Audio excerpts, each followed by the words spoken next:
قرآن کی تفسیر کے لیے کن علوم کا جاننا ضروری ہے، اور ایک عام آدمی اس بات کو کس طرح جان سکتا ہے کہ کی گئی تفسیر درست ہے یا غلط؟ اب اس کے لیے تو یہ ہے کہ سب سے پہلے عربی زبان آپ کو سیکھنی پڑے گی۔ قرآن عربی میں ہے، عربی زبان پر آپ کی اچھی گرفت ہونی چاہیے، اس کے قواعد ہیں، اس کے گرامر ہے، الفاظ کیسے بدلتے ہیں، بدلتے میں ان میں کیسے رنگ پھر نئے مفاہیم پیدا ہوتے ہیں۔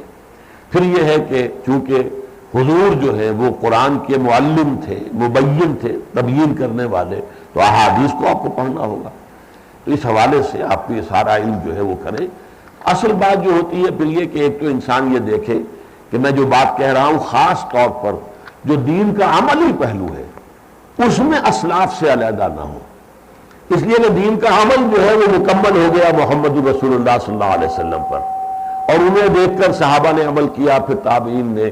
تو یہ جو اسلاف ہیں یہ قریب ترین ہے جو بھی حضور سے مصطفیٰ برساں خیش را کے ہما روس، اپنے آپ کو مصطفیٰ کے قدموں تک پہنچا دو، کہ دین تو نام ہی ان کا ہے۔ لیکن سائنٹیفک چیزیں ہیں یا کچھ اس طرح کی چیزیں ہیں، ظاہر بات ہے ہمارے پہلے جو مفسرین تھے ان کی معلومات کا دائرہ محدود تھا، تاریخی معاملات ہیں، عبد القرنین کون تھا اب وہ لوگ جانتے ہی نہیں تھے، سائرس بھی کوئی شخص گزرا ہے، تو وہ لوگوں نے ہمارے مفسرین نے سمجھا کہ شاید سکندر اعظم تھا۔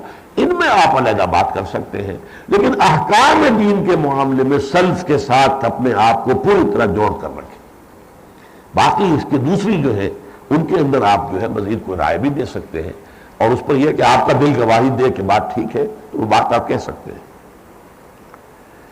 قرآن کی تفسیر کو گرامر کے اصولوں کے مطابق کرنا کہاں تک درست ہے؟ کیونکہ گرامر کے اصول بھی انسان ہی کے بنائے ہوئے ہیں، اور ان میں استثناء بھی ہوتے ہیں۔ وہ جو استثناء ہوتے ہیں وہ بھی گرامر میں درج ہے۔ اصل میں عربی زبان کی کوئی گرامر لکھی ہوئی نہیں تھی، یہ گرامر بنی ہی ہے قرآن کے بعد، اور اس کا منبع سرچشمہ ہی در حقیقت قرآن ہے۔ قرآن ہی کے اسالیب پر جو ہے گرامر جو ہے عربی زبان کی وہ مرتب، اس سے پہلے کئی کوئی لکھی ہوئی گرامر نہیں تھی۔ حضرت علی رضی اللہ تعالیٰ عنہ سے اس کا آغاز ہوا ہے۔ تو اس حوالے سے، اور پھر یہ کہ ظاہر بات ہے کہ جہاں استثناءات ہوتے ہیں ان کا بھی ذکر ہو جاتا ہے۔ ابتدائی تو کسی عبارت کو سمجھنے کے لیے آپ کو زبان کی گرامر سے واقف ہونا ضروری ہے۔